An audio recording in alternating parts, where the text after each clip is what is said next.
Отново се включвам за няколко думи относно изборите 2026 година. След няколко 2 седмици. Този път малко положително. Гледайки дебатите, които се пускат по различните телевизии, мога да кажа, че като цяло имаме качествени политици. Имаме хора, които са събрали достатъчно опит, имат опити от работата, която са вършили преди това, имат опити в политиката, имат опити в законодателната дейност, събрали са опити в различните правителства, които са били, независимо от това дали са били служебни или редовни правителства. Така че, ако българските политици се оттърсят от това да залитат в популизма и да бутат напред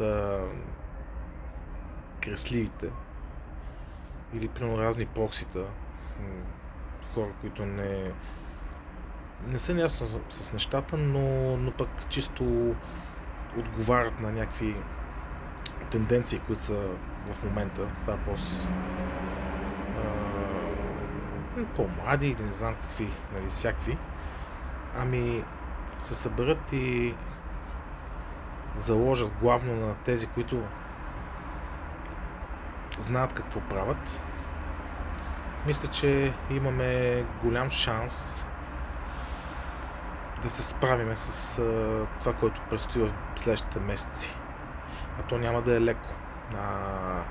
То кога е било леко, но в крайна сметка постоянно има нещо. Дали е COVID, дали след това войната, като започна в Украйна, дали сега войната, която тече в Близки изток. Няма значение дали вълните от бежанци. Ние постоянно сме в някаква криза и постоянно ще бъдем в криза, независимо от това какво става. Предстоят много подобни кризи. Като кризите на Селдън от фондацията на Изак Азимов. На истинската книга, не в сериала. И си мисля, че не е зле под повърхността по някакъв начин да се обединят, този капацитет да се обедини, защото тази държава е наша, в смисъл тя не е на някой друг и е хубаво да караме лодката, когато всички се движиме в срещу вълните, т.е. да ги цепиме, да не се клати много. Надявам се това да се случи, защото пак казвам, аз виждам качествени хора в всички партии, които ще влязат в парламента. Има хора, които си разбират от нещата. Ако щете, дори във Възраждане съм виждал хора, които разбират от енергетика, примерно и така нататък.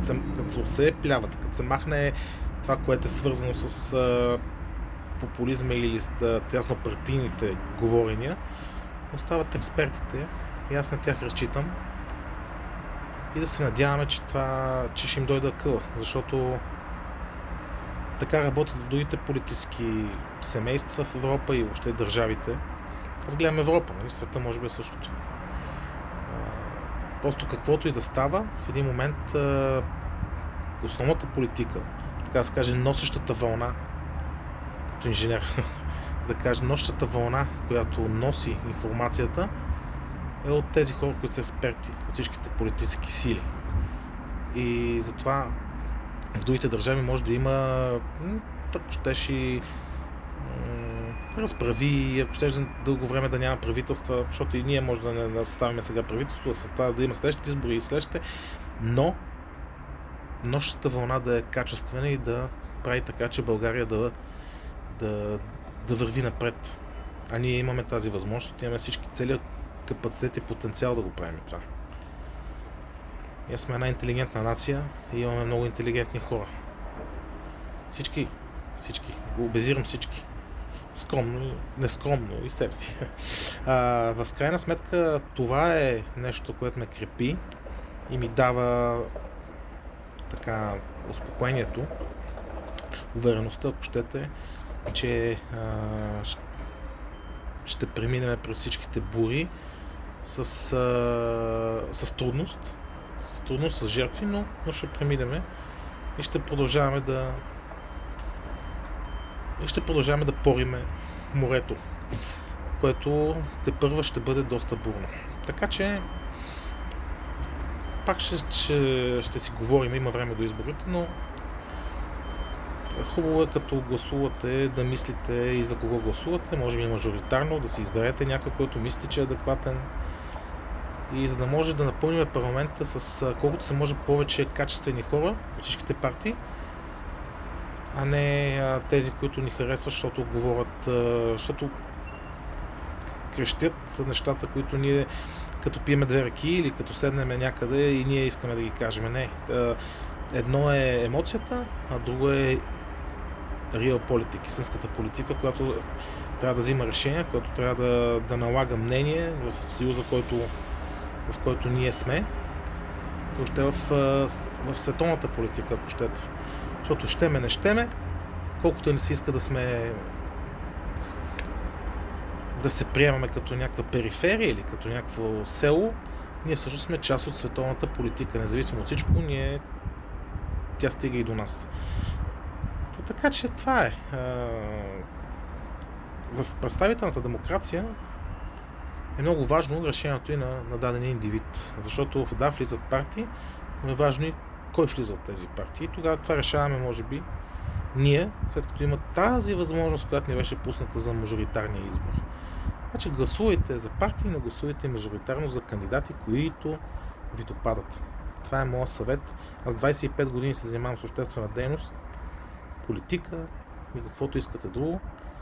И това съм научил, че във всяка една организация, независимо от това как изглежда тя, вътре в нея има качествен материал от интелигентни хора, които знаят какво правят, и когато дойде момента, те се събират и взимат решенията.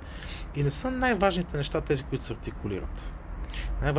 Най-важните неща са тези, които крепят интегритета на държавата, за да може тя да просперира. Защото държавата е много повече, отколкото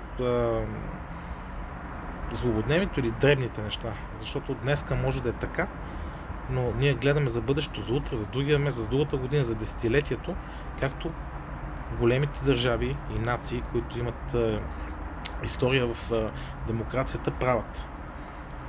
Те се борят за да наложат тяхната политическо семейство или това, което те мислят, че за тях е нормално, леви, десни, център, но като цяло те поддържат една политика, която бута държавите им напред. Това трябва да правим и ние. Когато в дадена държава, дори в старите демокрации, това се изпусне, винаги се получава проблеми там. Няма да споменавам за кои държави говоря в Европа, но и там се случват такива неща. После трудно се връща в руслото. Ние сме влезли в едно русло, може да изглежда тегаво на повърхността, но като цяло държиме една посока и мисля, че трябва да продължаваме да вървим по този начин. Малко витиевато е, но мисля, че може да вникнете какво точно имам предвид.